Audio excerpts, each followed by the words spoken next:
প্রিয় শিক্ষার্থী বন্ধুরা, এই ক্লাসে আমরা তৃতীয় অধ্যায়ের কিছু সমস্যার সমাধান করব।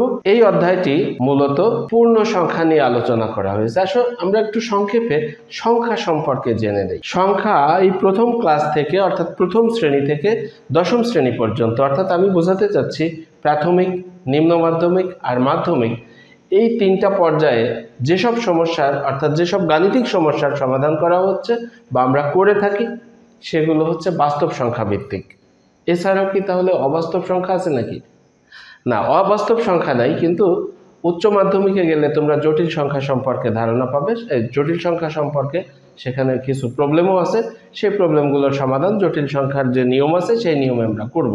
তবে আমরা যা লিখতে পারি, খাতায় যেটা লিখতে পারি, মানুষকে বোঝাতে পারি, সেটাই আসলে বাস্তব সংখ্যা। এই বাস্তব সংখ্যা আবার দুই রকম, একটা হচ্ছে পূর্ণ সংখ্যা আর একটা হচ্ছে ভগ্নাংশ। ভগ্নাংশ আবার দুই রকম, সাধারণ ভগ্নাংশ আর হচ্ছে দশমিক ভগ্নাংশ। সাধারণ ভগ্নাংশ তিন রকম, প্রকৃত, অপ্রকৃত আর হচ্ছে মিশ্র। আর দশমিক ভগ্নাংশ এটা দুই রকম, সসীম আর অসীম। অসীম দশমিক ভগ্নাংশ আবার দুই রকম, একটা হচ্ছে আবৃত আর একটা হচ্ছে অনাবৃত। যাই হোক, এই বিষয়গুলো আমাদের এই মুহূর্তে জানার দরকার নেই। তোমাদের হয়তো শুনে টেনশন লাগতেছে যে আমরা এত কিছু কেমনে মাথায় রাখবো। দরকার নেই, আমরা শুধুমাত্র এই চ্যাপ্টারে, দ্যাট মিনস আমরা তৃতীয় অধ্যায়ের যে চ্যাপ্টারগুলো আছে সবই আমি দেখেছি, সবগুলোই পূর্ণ সংখ্যা রিলেটেড, পূর্ণ সংখ্যার বাইরে কিচ্ছু নাই। তো পূর্ণ সংখ্যা সম্পর্কে আমরা একটু ধারণা নিব। যেমন আমরা যদি কোনো সংখ্যা লিখি, যেমন 1 লিখলাম, 2 লিখলাম, 3 লিখলাম, 4 লিখলাম ইত্যাদি, এভাবে যদি আমি অসীম পর্যন্ত লিখে যাই, এই সব সংখ্যাগুলোই হচ্ছে পূর্ণ সংখ্যা। তো এছাড়াও কিছু সংখ্যা আছে, যেমন ধরো -1, -2, -3, -4 ইত্যাদি। এভাবে যদি তুমি অসীম পর্যন্ত লিখতে থাকো তাহলে এগুলো হচ্ছে পূর্ণ সংখ্যা। আর ভগ্নাংশ তো তোমরা চিনোই, যেমন 3/4। এর আগের অধ্যায়ে আমরা যেসব সমস্যার সমাধান করেছি অনেকটা ভগ্নাংশ রিলেটেড সমস্যা ছিল, যেমন অনুপাত। অনুপাত তো আসলে ভগ্নাংশ, এটা হচ্ছে সাধারণ ভগ্নাংশ। আবার কিছু কিছু অঙ্কে আমরা এরকম দেখি এটা একটা ভগ্নাংশ। তো এই সব বিষয় আজকে আমাদের আলোচনায় নাই, আমরা শুধুমাত্র পূর্ণ সংখ্যা নিয়ে আলোচনা করব। আর এই সমস্যার সমাধানই আমরা আজকে করব। আমি বইয়েই চলে যাচ্ছি, তবে তার আগে তোমাদেরকে একটা ধারণা দিই। হ্যাঁ, যেমন আমরা যদি কোনো একটা রাস্তা দিয়ে চলি তাহলে আমরা একটু রাস্তাটা এঁকে নেই। মনে করো রাস্তা এদিকেও গেছে, এদিকেও গেছে, আর আমরা শুরু করব ঠিক মাঝখান থেকে। তো মাঝখান থেকে যেহেতু আমাদের শুরু, তাহলে এটাকে আমরা শূন্য বলতে পারি। এই শূন্য এর ডান দিকে মানে হাতের ডান পাশ, এইটা হচ্ছে ডান দিক। আর এই পাশে অর্থাৎ হাতের যে বাম হাত, আমার এটা বাম হাত, তাহলে এই পাশটা হচ্ছে বাম দিক, বাম দিক।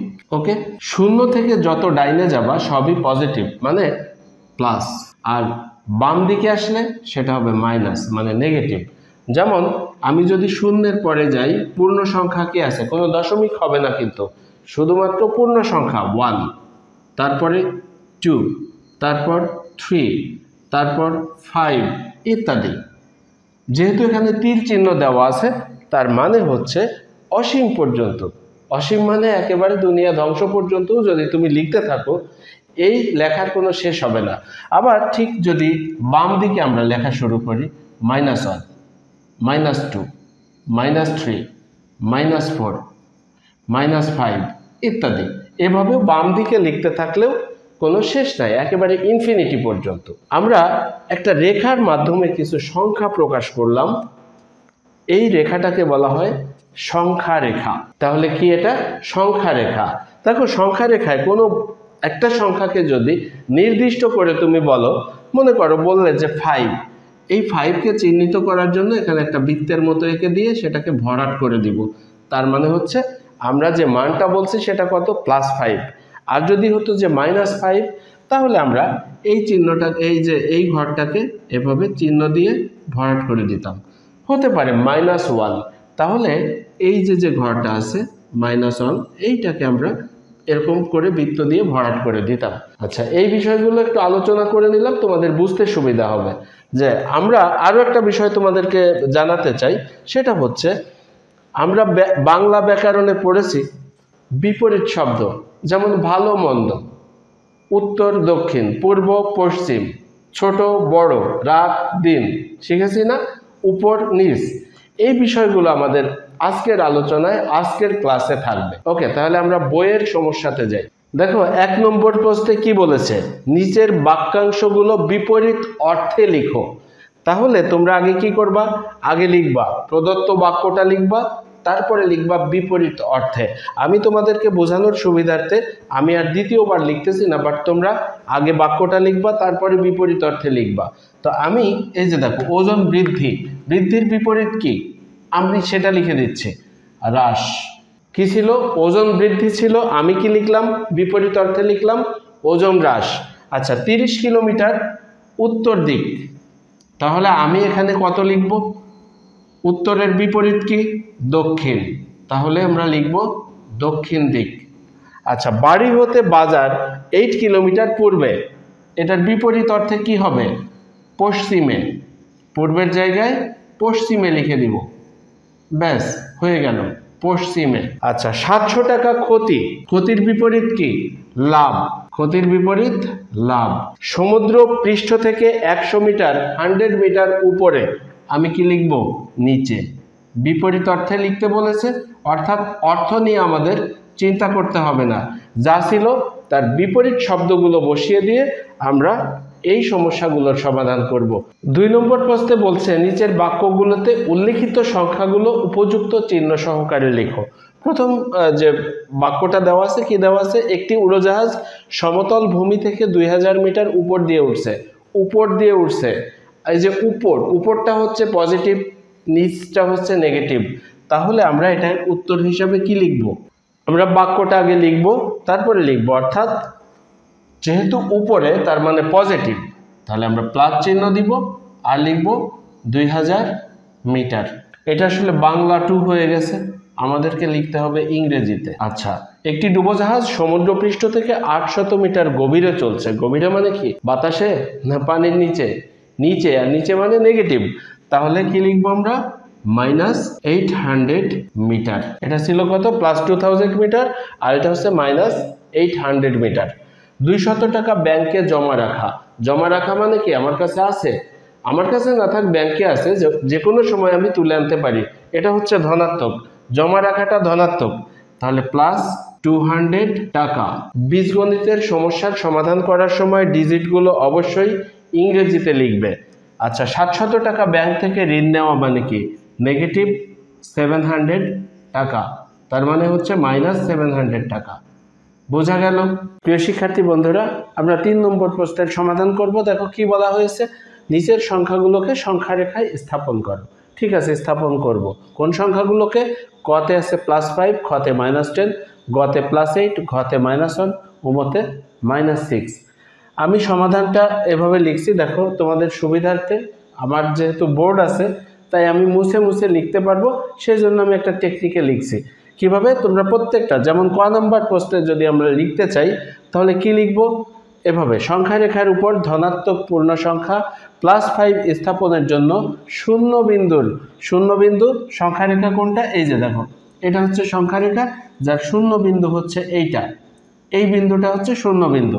শূন্য বিন্দুর ডান দিকে, ধনাত্মক মানে ডান দিকে, আর ঋণাত্মক মানে হচ্ছে বাম দিকে, মানে বাম হাতের দিকে, একটা হচ্ছে ডান হাতের দিকে আর একটা বাম হাতের দিকে। ঠিক আছে, ডান দিকে 5 একক দূরে, মান কত, ধনাত্মক ঋণাত্মক এগুলো বাদ দিয়ে 5 হচ্ছে আমাদের মেইন মান, মানে সংখ্যা হচ্ছে 5, তাহলে 5 একক দূরে +5 বিন্দুটিকে গাঢ় গোল চিহ্ন দ্বারা আবদ্ধ করি, তাহলে এই বিন্দুটিই হবে +5 এর অবস্থান। তো এভাবে আমরা একটা সংখ্যা রেখায় এঁকে এভাবে বিভিন্ন রকম সংখ্যা লিখব।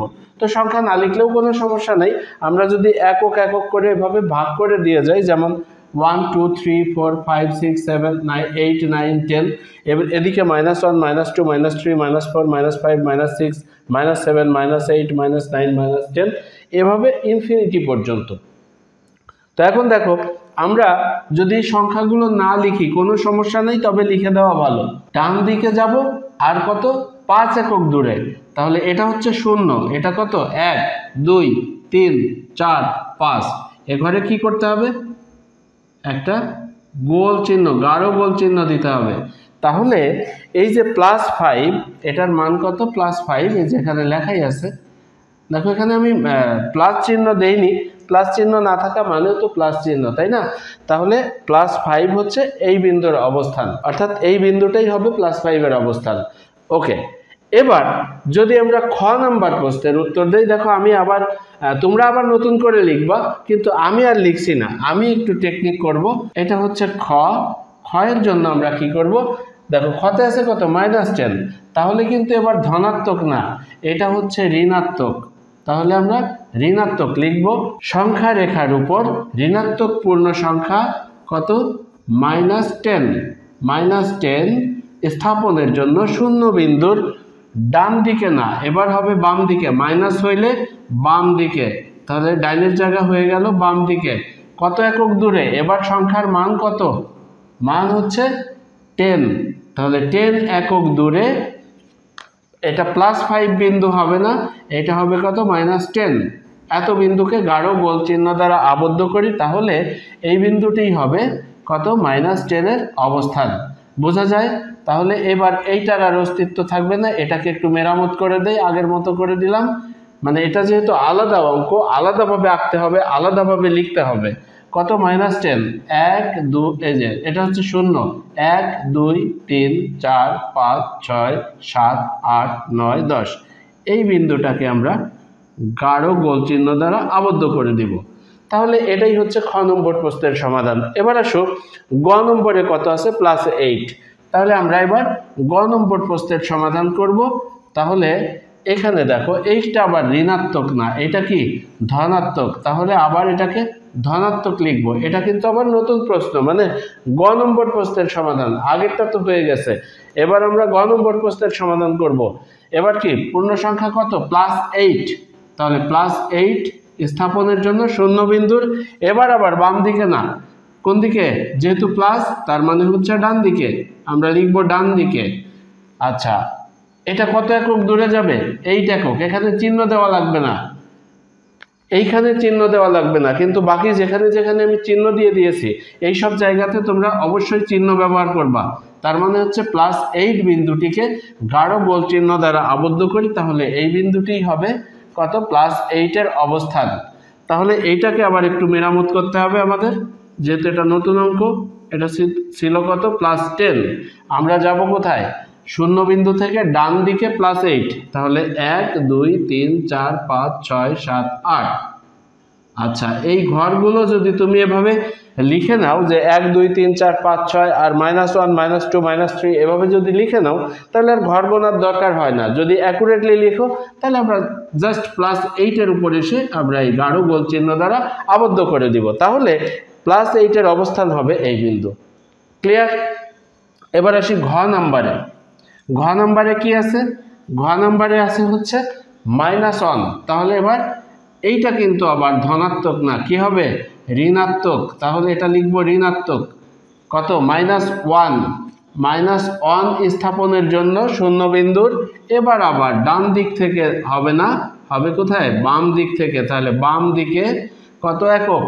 এই জায়গায় চিহ্ন লাগবে না, 1 একক দূরে -1 বিন্দুটিকে গাঢ় গোল চিহ্ন দ্বারা আবদ্ধ করি, তাহলে এই বিন্দুটিই হবে -1 এর অবস্থান। তাহলে এইটা, এই সংখ্যা রেখা কিন্তু আবার ঠিক করে নিতে হবে, অর্থাৎ নতুন করে আঁকতে হবে।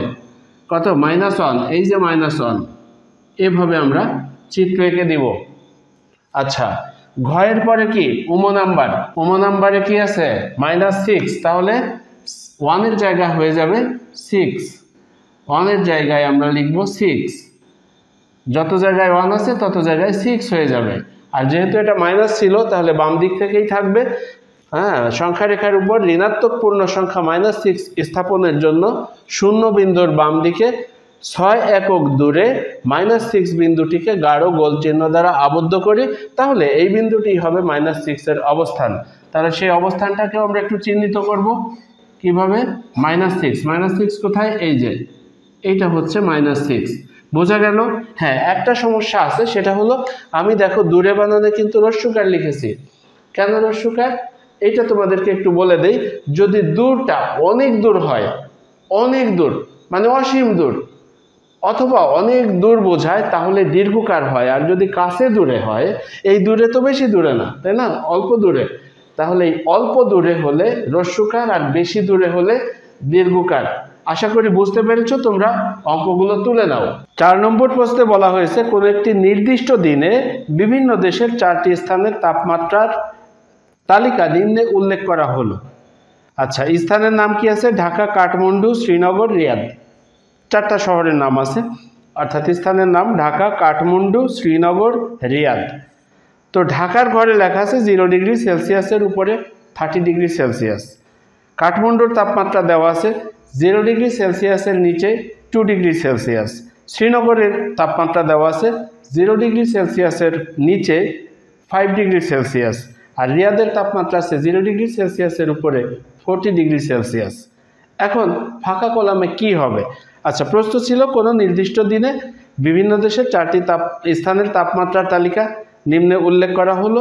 এটা তো উল্লেখ আমরা বুঝে গেছি, কিন্তু ক নম্বর প্রশ্নে বলা আছে বিভিন্ন স্থানের তাপমাত্রা উপযুক্ত চিহ্ন সহকারে পূর্ণ সংখ্যায় উপরের ফাঁকা কলামে লিখো। এখানে 0 ডিগ্রি সেলসিয়াসের উপরে, 0 ডিগ্রি সেলসিয়াসের উপরে মানে হচ্ছে প্লাস, আর নিচে হলে মাইনাস। তাহলে এটা কত হবে? আমরা এই ফাঁকা ঘরে লিখব প্লাস 30 ডিগ্রি সেলসিয়াস, আর 0 ডিগ্রি সেলসিয়াসের নিচে হলে লিখব মাইনাস, এখানে কত? 2, তাহলে 2 ডিগ্রি সেলসিয়াস। আচ্ছা, 0 ডিগ্রি সেলসিয়াসের নিচে 5 ডিগ্রি সেলসিয়াস নিচে, তাহলে হচ্ছে মাইনাস কত? 5 ডিগ্রি সেলসিয়াস। আর রিয়াদের তাপমাত্রা আছে 0 ডিগ্রি সেলসিয়াসের উপরে 40 ডিগ্রি সেলসিয়াস, তার মানে হচ্ছে প্লাসের 40 ডিগ্রি সেলসিয়াস। 4 নম্বরের আরও একটি প্রশ্ন রয়েছে। একটা সংখ্যা রেখা দেওয়া আছে, যে সংখ্যা রেখাটা আমরা এঁকে রেখেছি, নিচের সংখ্যা রেখায় উল্লেখিত সংখ্যাগুলো দ্বারা তাপমাত্রা দেখানো হয়েছে। আচ্ছা, অর্থাৎ এই যে সংখ্যা রেখাটা দেওয়া আছে -10, -5, -2, 0, 5, 10, 30, 40, এগুলো হচ্ছে তাপমাত্রা, এটা বোঝাতে চেয়েছে। এখন প্রশ্ন হচ্ছে 1 নম্বর প্রশ্ন হলো, এই ক্ষয়ের আবার 1 নম্বর প্রশ্ন, তাপমাত্রা অনুযায়ী উপরোক্ত স্থানগুলোর নাম সংখ্যা রেখায় লিখো। আচ্ছা, দেখো ঢাকার তাপমাত্রা ছিল কত? 0 ডিগ্রি এর উপরে 30 ডিগ্রি সেলসিয়াস। তাহলে 0 ডিগ্রি এর উপরে মানে ডান দিকে, এইটা হচ্ছে এই স্থানটা হচ্ছে কোথায়? ঢাকা। তাহলে এখানে আমরা এভাবে সংখ্যা রেখায় এঁকে লিখব ঢাকা। আচ্ছা, কিভাবে লিখব সেটা একটু আলোচনা করে আসি। নাম্বার 1, তাপমাত্রা অনুযায়ী উপরোক্ত স্থানগুলোর নাম সংখ্যা রেখায় দেখানো হলো। সংখ্যা রেখাটা আঁকবা, আঁকার পরে যার যার তাপমাত্রা অনুযায়ী সেই স্থানের নাম লিখে দিব। আচ্ছা, এরপরে কাঠমান্ডু আছে 0 ডিগ্রি সেলসিয়াসের নিচে। কোথায়? 0 ডিগ্রি সেলসিয়াসের নিচে মানে হচ্ছে মাইনাস, তো কত? 2 ডিগ্রি সেলসিয়াস, মানে -2 ডিগ্রি সেলসিয়াস। এইটা হবে কাঠমান্ডু। কাঠমান্ডু বোঝা যায়? আচ্ছা, এরপরে দেখো, এরপরে কিসের তাপমাত্রা দেওয়া আছে? শ্রীনগর। শ্রীনগরের তাপমাত্রা আছে 0 ডিগ্রি সেলসিয়াসের নিচে, কত? 5 ডিগ্রি সেলসিয়াস, তার মানে হচ্ছে মাইনাস, যেহেতু নিচে, তাহলে এই স্থানটা হবে শ্রীনগর। শ্রীনগর। আচ্ছা, এরপরে আছে কি? 0 ডিগ্রি সেলসিয়াসের উপরে 40 ডিগ্রি সেলসিয়াস, তার মানে হচ্ছে এটা কোথায়? এটা হচ্ছে রিয়াদ। এবার 2 নম্বর প্রশ্নে কি বলা আছে? কোন স্থানটি সবচেয়ে শীতল? দেখো এখানে সবচেয়ে বামে কে? বামে হচ্ছে মাইনাস থাকে, আমরা জানি, তাই না? মাইনাস বা কম, মাইনাস থাকতেই হবে বিষয়টা এরকম না। যদি 0-এর চেয়ে বেশি হতো সবাই, তাহলে সে তো মাইনাস হতো না, কিন্তু সবচেয়ে বামে যে থাকবে সে হচ্ছে সবচেয়ে শীতলতম। তাহলে এখানে কে? শ্রীনগর। ঠিক আছে, তাহলে দেখো শ্রীনগর স্থানটি, 2 নম্বর প্রশ্ন আমরা এভাবে লিখব। প্রশ্নের উত্তর, শ্রীনগর স্থানটি সবচেয়ে শীতল, কারণ এই স্থানটির তাপমাত্রা সংখ্যা রেখার সর্ববামে অবস্থিত। আর শেষ প্রশ্নে বলা আছে যে সকল স্থানের তাপমাত্রা 10 ডিগ্রি সেলসিয়াসের বেশি সে সকল স্থানের নাম লিখো। আচ্ছা, 10 ডিগ্রি এর উপরে কারা আছে? দেখো 10 এর উপরে কারা আছে? ঢাকা এবং রিয়াদ। তাহলে আমরা লিখব তাপমাত্রা 10 ডিগ্রি সেলসিয়াসের চেয়ে বেশি তাপমাত্রার স্থানগুলো ঢাকা ও রিয়াদ। পরের প্রশ্নে কি বলা আছে? নিম্নে প্রদত্ত সংখ্যাদ্বয়ের মধ্যে কোনটি অন্যটির ডানে অবস্থিত সংখ্যা রেখায় দেখাও। তাহলে আমরা কি করব, আগে সংখ্যা রেখায় বিন্দু দুটোকে স্থাপন করব। তাহলে এভাবে লিখব, ক নম্বরের সমাধান করছি আমরা 2 এবং 9 এই দুইটা বিন্দুকে সংখ্যা রেখায় স্থাপন করব। লিখব 2 এবং 9 বিন্দুদ্বয়কে সংখ্যা রেখায় স্থাপন করা হলো। তারপরে সংখ্যা রেখায় এঁকে দিব। এবার কত কত বসাবো, 2 এবং 9, 2 প্লাস না মাইনাস, প্লাস, যেহেতু আগে কোনো চিহ্ন নাই। 9 কি প্লাস না মাইনাস, প্লাস, কারণ আগে কোনো চিহ্ন নাই, মাইনাস থাকলে অবশ্যই চিহ্ন দেওয়া থাকবে। তো আমরা 2 বসাবো কিভাবে, শূন্য বিন্দুর 2 একক ডানে, যে কোথায় 2, এই যে 2। তাহলে আমরা এই 2টাকে গোল চিহ্ন দিয়ে ভরাট করে দিব। ওকে, এরপরে কত, 9, 9 এই যে এইখানে দেখো। এরপরে লিখব সংখ্যা রেখায় 9 বিন্দুটি 2 বিন্দুটির ডানে অবস্থিত। আমরা তো ডান বাম চিনি, তাই না? এটা বামে, এটা ডানে, বোঝা গেল? এরপরে আমরা খ নম্বর প্রশ্নের সমাধান যদি করি তাহলে কি হবে, এবার 2 9 এর জায়গায় হবে -3 -8, -3 আর হচ্ছে -8 বিন্দুদ্বয়কে সংখ্যা রেখায় স্থাপন করি। এখানে এটাকে একটু মেরামত করি, যেহেতু এটা নতুন প্রশ্ন, তাহলে কি করতে হবে, এটা নতুন করে তোমাদের রাখতে হবে। এবার কত, -3 -8, -3 হচ্ছে এইটা, এটা -3 আর -8 এই যে -8, এই দুটো বিন্দুকে আমরা স্থাপন করলাম, দ্যাট মিন্স সংখ্যা রেখায় স্থাপন করলাম। তাহলে এই যে দেখো ডাইনে কি -8 না -3, ডান পাশে হচ্ছে -3, তাহলে সংখ্যা রেখায় -3 বিন্দুটি -8 বিন্দুটির ডাইনে অবস্থিত। বোঝা গেল? ওকে, এবার গতে আসি আমরা। আবার এগুলো কিন্তু তোমরা আলাদা আলাদা করে তুলবে। আমি সহজে বুঝতে পারছি বলে এই টেকনিকটা অবলম্বন করছি, কিন্তু তোমাদের নতুন করে আবার এটা তুলতে হবে। আচ্ছা, গ নাম্বার প্রশ্নে কত আছে, 0 এবং -1। তাহলে এখানে কত কত বসাবো আমরা, 0 আর বসাবো হচ্ছে -1। তাহলে এইটা কিন্তু নতুন চিত্র। তাহলে -8 ঠিক করে দিলাম, -3ও ঠিক করে দেই। ওকে, এবার কত কত, 0, 0 মানে হচ্ছে এইটা, এই যে 0 বিন্দু, আর -1 এই যে -1। তাহলে ডাইনে কে, 0 ডাইনে, তাহলে সংখ্যা রেখায় 0 বিন্দুটি -1 বিন্দুটির ডানে অবস্থিত। বোঝা গেল? ওকে, এরপরে চলে আসি আমরা ঘতে।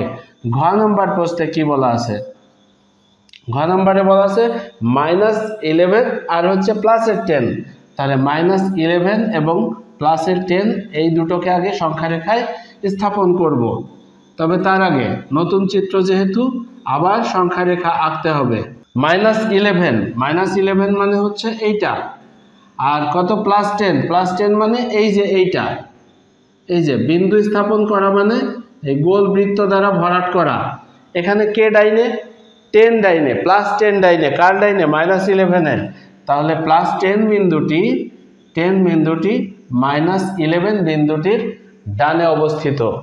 এইটা গেল ঘ। এরপরে চলে আসি উম নাম্বারে। কত কত বিন্দু আছে, -6 আর হচ্ছে +6। তাহলে আমরা -6 এবং +6 বসানোর জন্য আবারও সংখ্যা রেখা আঁকবো। সংখ্যা রেখা এঁকে কি করব, -6 স্থাপন করব। এই যে -6 স্থাপন করলাম আর +6 স্থাপন করলাম। আচ্ছা, এবার কে ডাইনে কে বামে, এটা ডাইনে এটা বামে। তাহলে +6 বিন্দুটি -6 বিন্দুটির ডানে অবস্থিত। আশা করি বুঝতে পারছো। এরপরে হচ্ছে চ নাম্বারে যাই আমরা। চ নাম্বারে কত আছে, 1 এবং -10, তার মানে হচ্ছে +1 আর কত, -10 এই বিন্দু দুটোকে যদি আমরা বসাই, আবার সংখ্যা রেখা আঁকবো। সংখ্যা রেখা এঁকে বিন্দু দুটোকে স্থাপন করব। আচ্ছা, কত, +1 মানে হলো এইটা, আর কত, -10 মানে হচ্ছে এই বিন্দুটা, এটাকে ভরাট করব। কে ডাইনে, +1 ডাইনে। তাহলে লিখবো আমরা 1 বিন্দুটি -10 বিন্দুটির ডানে অবস্থিত। প্রিয় শিক্ষার্থী বন্ধুরা, 6 নম্বর প্রশ্নে কি বলা হয়েছে তোমরা দেখো, আমি বোর্ডে লিখে দিয়েছি। নিম্নে প্রদত্ত সংখ্যাদ্বয়ের মধ্যবর্তী পূর্ণ সংখ্যাগুলো মানের ঊর্ধ্বক্রম অনুযায়ী লেখো। আচ্ছা, ক নম্বরে বলা হয়েছে 0 এবং -7, খ নম্বরে -4 এবং +4, গ নম্বরে -4 এবং -15, ঘ নম্বরে -30 এবং -23। আমরা ক নম্বর প্রশ্ন সমাধান করছি কিভাবে দেখো, তোমরা কিন্তু বারবার লিখে করবে, আমি একটা দিয়েই বুঝিয়ে দিব, তোমরা বারবার এটাকে লিখবে। ক নম্বর সমাধান কিভাবে লিখব, 0 এবং -7 সংখ্যাদ্বয়ের মধ্যবর্তী পূর্ণ সংখ্যাগুলো মানের ঊর্ধ্বক্রম অনুযায়ী লেখা হলো। কেমনে লিখব দেখো, আমরা একটু বোঝার জন্য সংখ্যা রেখায় এঁকে নিব। সংখ্যা রেখায় কি ছিল, মাঝখানে 0, ডান দিকে 1 2 3 4 5 6 ইত্যাদি এভাবে চলতে থাকবে। আর বাম দিকে -1 -2 -3 -4 -5 -6 ইত্যাদি এভাবে চলতে থাকবে। তাহলে আমাদের শুরুটা কোথায় দেখো, -7, শুরু কিন্তু 0 না, কত -7, বামে কে -7, তাই না, -7। আমরা একটু বোঝার জন্য সংখ্যা রেখাটাকে একটু অনুসরণ করব। তাহলে এই দেখো 0 হলো এইটা আর -7 হলো এটা, এই দুটো বাদে এর মধ্যবর্তী মানে কি, এই দুটোকে নেওয়া যাবে না। এর ভিতরে কারা আছে, -6 -5 -4 -3 -2 -1 এই পর্যন্ত। তো এখানে আমরা ঊর্ধ্বক্রম অনুযায়ী লিখব, সবচেয়ে ছোটকে, সবচেয়ে বামে যে থাকবে সে সবচেয়ে ছোট। আমি বাকি অঙ্কগুলোতে সংখ্যা রেখা আঁকবো না, জাস্ট এটা বোঝানোর জন্য আমি তোমাদেরকে এঁকে বোঝালাম। -6 -7 থেকে বড় হচ্ছে -6, এইভাবে আস্তে আস্তে বড় বড় বড় এভাবে চলতে থাকবে। তাহলে -7 থেকে বড় কত, -6, তারপরে কত -5, তারপরে কত -4, তারপরে -3, তারপরে কত -2, তারপরে -1, তারপরে কত 0। তাহলে 0 তো আমরা লিখতে পারবো না, কারণ কি -7 আর হচ্ছে 0 এর মাঝের সংখ্যাগুলো লিখতে হবে। তাহলে আমরা লিখে ফেললাম, আশা করি বুঝতে পেরেছ। খ নম্বরে বলেছে -4 এবং +4। তাহলে আমরা যাব কোথা থেকে, -4 এর পরে কে ছিল, -3, তারপরে -2, তারপরে -1, তারপরে 0, তারপরে 1, তারপরে 2, তারপরে 3। গ নম্বর প্রশ্ন সমাধান লিখবো এভাবে, -4 এবং -15 সংখ্যাদ্বয়ের মধ্যবর্তী পূর্ণ সংখ্যাগুলো মানের ঊর্ধ্বক্রম অনুসারে বা অনুযায়ী লেখা হলো। তো -15 এর পরে কে, -14, তারপরে কে -13, তারপরে কে -12, তারপরে -11, -10, তারপরে হচ্ছে -9, তারপরে -8, তারপরে -7, তারপরে -6, তারপরে -5, এরপরে কে, এরপরেই তো -4, কিন্তু এটা নেওয়া যাবে না। ঘ নাম্বারে কত, -30 এবং -23। তাহলে আমরা এভাবে লিখব, -30 এবং -23 সংখ্যাদ্বয়ের মধ্যবর্তী পূর্ণ সংখ্যাগুলো মানের ঊর্ধ্বক্রম অনুযায়ী লেখা হলো। -30 পরের বড় সংখ্যাটা কত, -29, তারপরে -28, -27, তারপরে -26, তারপরে হচ্ছে -25, তারপরে -24, আর -23 কিন্তু লেখা যাবে না। তাহলে এগুলো কমা দিয়ে সেপারেট করব আর ঠিক এই স্টাইলে লিখব। 7 নম্বরে 3টা প্রশ্ন আছে। ক নম্বরে বলেছে -20 হতে বড় 4টি ঋণাত্মক পূর্ণ সংখ্যা লেখো। খ নম্বরে বলেছে -10 হতে ছোট 4টি ঋণাত্মক পূর্ণ সংখ্যা লেখো। আর গ নম্বরে বলেছে -10 ও -5 এর মধ্যবর্তী 4টি ঋণাত্মক পূর্ণ সংখ্যা লেখো। তো আমি একবারে সমাধানে যাচ্ছি, তোমরা একটু দেখে নাও। আমরা এভাবে লিখব, ক নম্বর -20 হতে বড় 4টি ঋণাত্মক পূর্ণ সংখ্যা লেখা হলো। এখন বড় মানে কি, ডান দিকে।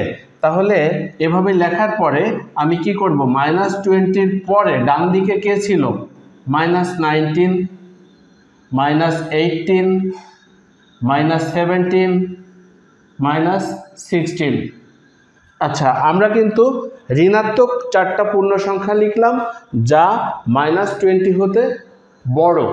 আচ্ছা, এখন তোমাদের মনে প্রশ্ন হতে পারে, যদি আমি এগুলো বাদ দিয়ে আমি যদি লিখি -15, হ্যাঁ লিখতে পারি, -14 লিখতে পারি, -13 লিখতে পারি, -12 লিখতে পারি, এরকম আরও আছে যেটা -1 পর্যন্ত লিখতে পারবো। তাহলে আমরা আরও 4টা যদি লিখি, -1, তারপরে হচ্ছে -2, -3, তারপরে হচ্ছে -4, এগুলোও লিখতে পারবো, কোনো সমস্যা নেই। তবে সিরিয়ালে লিখে গেলে ঝামেলা কম। বুঝতে পেরেছ? এবার দেখো খ নম্বরে -10 হতে ছোট, ছোট মানে বাম দিকে চলে আসবো। তাহলে সব বড় সংখ্যা হচ্ছে -10, তো তো -10 আমরা লিখব না, কারণ এর থেকে ছোট লিখতে হবে। তাহলে সেটা কি হতে পারে? দেখো আমরা একটু ডান দিক থেকে লিখে আসি। আমরা লিখব -10 হতে ছোট 4টি ঋণাত্মক পূর্ণ সংখ্যা লেখা হলো। তাহলে আমরা যদি -11 কে লিখি, এরপরে -12 কে লিখি, তার আগে লিখব -13, আর তার আগে লিখব কত? -14। ওকে, এখন তোমরা বলতে পারো যে -10 হতে তো বাম দিকে অসীম পর্যন্ত যেতে পারি, যারা -10 থেকে ছোট। হ্যাঁ, যেতে পারো, কোনো সমস্যা নেই। তার মানে -11, -12, -13, -14 এগুলোই উত্তর না। আমরা যদি চিন্তা করি যে না, আমি লিখব -15, -14, -13, -12, হ্যাঁ লিখতে পারি, কোনো সমস্যা নেই। এছাড়া যে কোনো সংখ্যা আমি যদি মনে করি যে না, এগুলোতে শূন্য বসিয়ে বসিয়ে লিখব, কোনো সমস্যা নেই। অর্থাৎ -150, -140, -130, -120 ইচ্ছা, কোনো অসুবিধা নেই, তবে সিরিয়ালে লেখাটা সবচেয়ে ভালো। এবার দেখো -10 গ নাম্বারে -10 ও -5 এর মধ্যবর্তী 4টি ঋণাত্মক পূর্ণ সংখ্যা লিখতে হবে। এইবার কিন্তু আমাকে একেবারে বাউন্ডারি দিয়ে দিয়েছে। বাম দিকে যেতে পারবো কোথায়? -10, আর ডান দিকে যেতে পারবো -5। তাহলে -10 এর পরে কোন সংখ্যাটা?